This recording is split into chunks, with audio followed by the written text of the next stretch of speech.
মায়াপুর তো তুমি 3 বার ঘুরেছো না? মায়াপুর আমি অনেকবারই ঘুরেছি। তাহলে মানে কুয়াশা না, ওটা মেঘ মেঘ।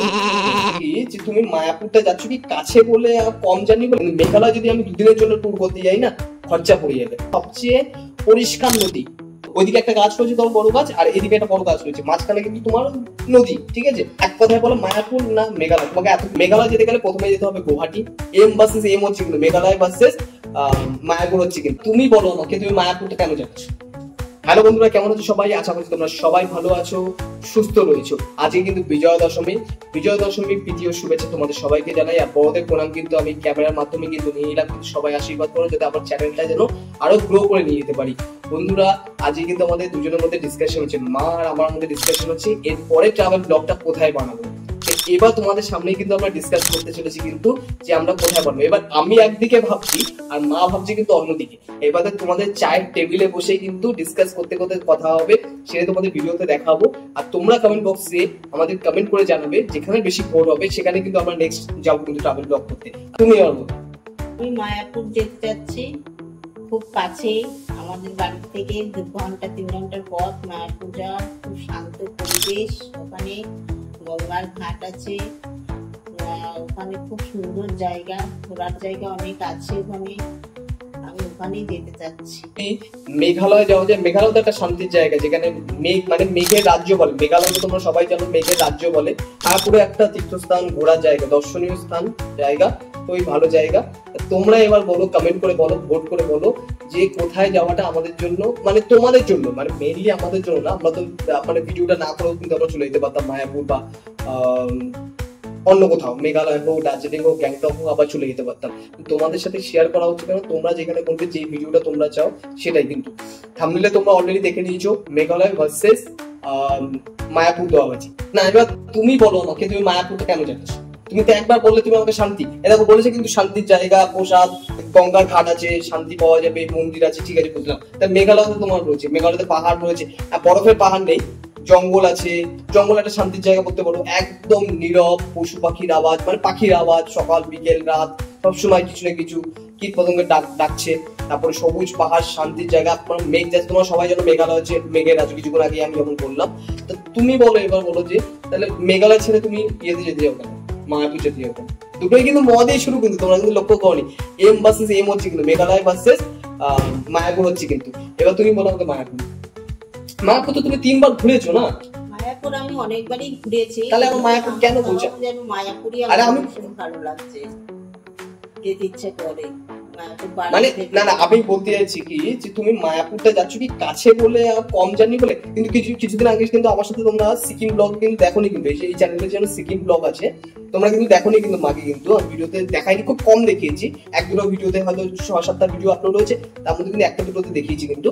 কিন্তু তুমি কি জার্নি ভয় পাচ্ছ যে 12 ঘন্টা জার্নি হবে, এই হবে সেই হবে? কারণ মেঘালয় যেতে গেলে তোমার সবাই জানো প্রথমে যেতে হবে গুয়াহাটিতে। জার্নি তো একটু আছে, ঘুরতে গেলে জার্নি তো হবে, কিন্তু এখান থেকে তোমার মায়াপুর যেতে গেলে না, মায়াপুরটা খুব কাছে, তো 2-3 ঘন্টার মধ্যে পৌঁছে যাওয়া যাবে মায়াপুর। এটাই তো বলছি, এটাই তুমি চাইছো। তাহলে মায়াপুর যেতে কিন্তু 2 থেকে 3 ঘন্টা তুমি কৃষ্ণনগর হয়ে যাবে। কৃষ্ণনগর হয়ে গেলে তোমার 2 থেকে 2.5 ঘন্টা তোমার কৃষ্ণনগর লাগছে, ঠিক আছে, আমাদের এখান থেকে। আর শিয়ালদা থেকে যদি যাই 2 থেকে 3 ঘন্টা ধরো, 2 ঘন্টা ধরো। তারপরে তোমার 5 মিনিটের মতন কি 3 থেকে 5 মিনিটের মতন তোমার নদী পার 3 ঘন্টার মধ্যে মায়াপুর পৌঁছে আছে। আর মেঘালয় যেতে গেলে প্রথমে যেতে হবে গুয়াহাটি। সেম দিনে তুমি পৌঁছাতে পারছো না, 24 ঘন্টা লাগবে বলছি না, কিন্তু যদি এমন সময় ট্রেন হয় পরের দিন তুমি পৌঁছাবে, ঠিক আছে। আর দেখো রাত্রি 10টার সময় ট্রেন, 12টার সময় তো পৌঁছাচ্ছ না, পরের দিন পৌঁছাবে, ঠিক আছে। মোটামুটি 12 ঘন্টা থেকে 14 ঘন্টা পর মেঘালয় পড়বে। মেঘালয় পৌঁছা মানে সরি গুয়াহাটি স্টেশনে নামার পরে সেখান থেকে তোমার গাড়ি ধরে কিন্তু মেঘালয় রাজ্যে ঢুকতে হবে, ঠিক আছে। এটা কিন্তু একটা জার্নি, কিন্তু অনেকটাই জার্নি। কিন্তু তুমি কি জার্নির জন্য বলছো নাকি? সে তো অবশ্যই জার্নি তো একটু আছে, জার্নি আছে। না, তুমি কি চাইছো? তুমি একটাই কথা বলো, তারপরে আমি তোমাদের কিন্তু ভোট নিয়ে নেবো কিন্তু। হ্যাঁ, কমেন্ট বক্সে তোমরা কমেন্ট করে দিও। তো তুমি একটা যেটাই বলো যে তুমি মেঘালয় এত বড় বড় পাহাড় তুমি দেখতে চাইছো, সবুজ পাহাড় দেখতে চাইছো, তোমার গ্যাংটকে কি ভালো লেগেছে? হ্যাঁ, অবশ্যই ভালো লেগেছে। এটাও তো আরেকটা মানে জায়গা, দেখতে ভালো লাগবে না কেন? গ্যাংটকে তুমি গিয়ে দেখেছো বরফ দেখতে পারো না? যে সময় গেছিলাম বর্ষাকালে গেছিলাম, বরফ দেখতে পাইনি, বুঝলে? সময় গেছি সেখানে তখন বরফ থাকার কথা না। তাহলে বর্ষাকালে একটা আলাদা আলাদা ইমেজ পেয়েছো। বর্ষা হচ্ছে ঠান্ডা, হ্যাঁ, 4000 মিটার 5000 মিটার উপরে হেভি বর্ষা হচ্ছিল, বুঝলে তো? কুয়াশা কুয়াশা মানে কুয়াশা না, ওটা মেঘ মেঘ মেঘ। ঠিক আছে, এবার তুমি আমাকে বলো যে এক কথায় বলো মায়াপুর না মেঘালয়। তোমাকে এত কিছু বললাম যে ওখানে কি কি আছে বলছি, তোমাদের সাথেও শেয়ার করছি। কিন্তু মেঘালয়ে দেখো তোমার গাছ দিয়ে না, তোমার দুটো প্রশান্ত আর এদিকে একটা বড় গাছ রয়েছে, মাঝখানে কিন্তু তোমার নদী। ঠিক আছে, নদী, দুটো গাছের শিকড় দিয়ে কিন্তু অটোমেটিক ব্রিজ তৈরি হয়েছে, মানে যেটাকে রুট ব্রিজ বলো। তোমরা আগেও দেখেছো বা না দেখলে ইউটিউব গিয়ে একবার চেক করে পারো, গুলো বা ইমেজ চলে আসবে। রুট ব্রিজ বলা হয়, গাছের শিকড় দিয়ে নিজে নিজে ব্রিজ তৈরি হয়েছে। ব্রিজের উপর দিয়ে অনেকে যায় ফটো তুলতে যায়, ওর জিনিস একটা আছে। তারপরে এশিয়ার সবচেয়ে পরিষ্কার নদী ওখানে কিন্তু পরিষ্কার নদী, ডাউকি রিভার বলে। ডাউকি রিভার, সেটাও কিন্তু তোমরা ইউটিউবে চেক করে নিতে পারো, গুগলে ইমেজ পেয়ে যাবে কিন্তু। তা তুমি দেখো ডাউকি সবচেয়ে মানে মানে তুমি এতটা উপরে থাকবে তো, নৌকা ধরে এতটা উপরে, মানে তো 10-12 ফুট নিচে। ঠিক আছে, মানে উপরে থাকবে তুমি, ওখান থেকে কিন্তু পুরো তুমি দেখতে পাচ্ছ নিচে কি আছে, এত পরিষ্কার নদী। কিন্তু মায়াপুরে নেই। গঙ্গা আছে, বুঝতে পারছি, শান্তির জায়গা, মন্দির আছে, প্রসাদ, দিনে রাতে প্রসাদ পাচ্ছ, দারুণ জায়গা। খরচা কিন্তু খুব কম বন্ধুরা, এটাই হচ্ছে ফ্যাক্ট, কিন্তু খরচা হচ্ছে খুব কম। ঠিক আছে, আর মেঘালয় গেলে মোটামুটি 12 থেকে 15,000 টাকা মানে খরচা, মানে 10,000 টাকা। মানে আমি যা হিসাব করলাম মায়াপুর যেতে তোমার ওই দুদিনের মতন তোমার 1,000-1,200 টাকা 1500 টাকা হয়ে যাবে দুদিনে কিন্তু। মেঘালয় যদি আমি দুদিনের জন্য ট্যুর করতে যাই না, খরচা পড়ে যাবে। আমি যা হিসাব করলাম, যদি আমি ট্যুর প্যাকেজ হিসাব করি, মানে ঘুরতে যাওয়া সাইট সিন বা ট্রেন ভাড়া যদি আমি হিসাব করি, 9,500 থেকে 10,000 মতো লেগে আছে। আর যদি আমি ভালো মোটামুটি ভালো হোটেল দেখি না, আমি অনলাইনে চেক করছিলাম কোনো সাইটে, তা প্রচুর লেগে যাচ্ছিল, কিন্তু প্রচুর ভাড়া মানে রেন্ট লেগে যাচ্ছিল, মানে হোটেলে ভাড়া লেগে যাচ্ছিল। তা ভাবছি কি করবো, কোনটা ওরকম করে তুমি যে হিসাব করেছো ওরকম করে বেরোনোটা ঠিক, মানে হাতে কিছু এক্সট্রা মানে 2-3,000 টাকা এক্সট্রা নিয়ে যাওয়ার দরকার আছে। মানে মায়াপুর যদি আমি 5 জনের 15 থেকে এক একজনের 15 থেকে এক একজনের 15 থেকে 15,000 টাকা করে ধরে রাখা ভালো। রাস্তাঘাটে এক একজনের 15,000 টাকা বললে নেপাল ঘুরে আসা যায়। রাস্তাঘাটের ব্যাপার তো, সিরিয়াসলি বলছি, এক একজনের 15,000 টাকা কিন্তু নেপাল ঘুরে আসা যায়।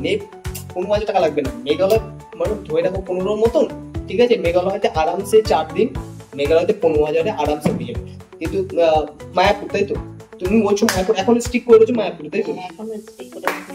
ঠিক আছে, তুমি মায়াপুরে, আমি কিন্তু মেঘালয় বা অন্য কোনো জায়গায়। ঠিক আছে, তোমরা যেটাই কমেন্ট করবে বেশি, সেই জায়গায় কিন্তু তোমাদের এই ব্লগে কিন্তু দেখানো হবে। আমাদের ডিসকাশন এখানে আমরা শেষ করলাম। মায়াপুর যদি যাই তখন তোমাদের ভিডিও করে দেখাবো, দেখবে কি সুন্দর জায়গা, কত কি দেখার আছে। অবশ্যই না, শুধু মায়াপুর বলে না, মায়াপুর যাই, মেঘালয় যাই, আর আমাদের ছাদে যাই, ব্লগ তো আসবেই, বুঝতে পেরেছো তো? পাশের জঙ্গলে যাই, ব্লগ তো আসবেই। কিন্তু ম্যাটার করছে কোথায় যাব, কোনটা দেখতে তোমরা বেশি পছন্দ করবে, সেটা কমেন্ট বক্সে জানাও। ভোট দিয়ে জানাও। হ্যাঁ, কমেন্ট বক্সে ভোট করো, কোনটায় তোমরা যেতে চাও, শুধু নাম লেখো, জায়গার নাম লেখো, ব্যাস, তাহলে আমরা বুঝে নেবো। তুমি মায়াপুর একবার দেখেছো, ঠিক আছে? মেঘালয় দেখুন, না গেলে কোনো আফসোস নেই আমার, কিন্তু আমি অনেকবার গেছি, আবার যেতে ইচ্ছে করছিল। হ্যাঁ, ভালো জায়গা। আরেকবার যেমন আমি পাহাড় জায়গা, আমি যদি এখন যদি কেদারনাথ থেকে গোমুখ থেকে ঘুরে এসে আমার যদি বলে আবার যেতে, আমি আবার যাবো। কেন বল, 26 কিলোমিটার হেঁটে যাওয়া, আবার 26 কিলোমিটার নিচে নামা হেঁটে, কষ্ট আছে, কিন্তু আমি যেতে আমার পছন্দ করি, ভালো জায়গা। তো মায়াপুর যেতে ইচ্ছা করছে, হতে পারে আমি মায়াপুর যাইনি বলে আমার যেতে ইচ্ছা করছে না, বা আমি মেঘালয়কে বেশি প্রায়োরিটি দিচ্ছি, কিন্তু না, এরকম না কিছু। কিন্তু দেখি কোনটায় যাওয়া যায়, তোমাদের কমেন্টের উপর নির্ভর করবে সেটা। ডিসকাশনটা অফ ক্যামেরা করা আমাদের ইচ্ছা ছিল, কিন্তু ভাবলাম যে তোমাদের সাথে কেন শেয়ার করবো না। ঠিক আছে, তোমাদের সামনে কিন্তু ডিসকাশনটা শেষ করলাম, যা মনের কথা তোমাদের বলে দিলাম। কেমন লাগলো কমেন্ট বক্সে কমেন্ট করো, লাইক করতে হবে। আর এখন অবধি যে ভিডিও যদি তোমরা দেখছো, সাবস্ক্রাইব করে অবশ্যই যেও, আর বেল আইকন ক্লিক করে দিও, যাতে কোনো ভিডিও যদি আপলোড হয় বা লাইভে আসে বা শর্টস আপলোড হয়, তোমরা নোটিফিকেশন কিন্তু অটোমেটিকলি পেয়ে যাবে কিন্তু। চলো ভিডিওটা এখানে শেষ করি। সবাইকে বিজয়া দশমীর প্রণাম নেবেন আমার, আর শুভেচ্ছা, প্রীতীয় শুভেচ্ছা জানাই। চলো এই ভিডিওটা কিন্তু এখানে শেষ করলাম। থ্যাংক ইউ সো মাচ এতক্ষণ দেখার জন্য। Thank you, tata.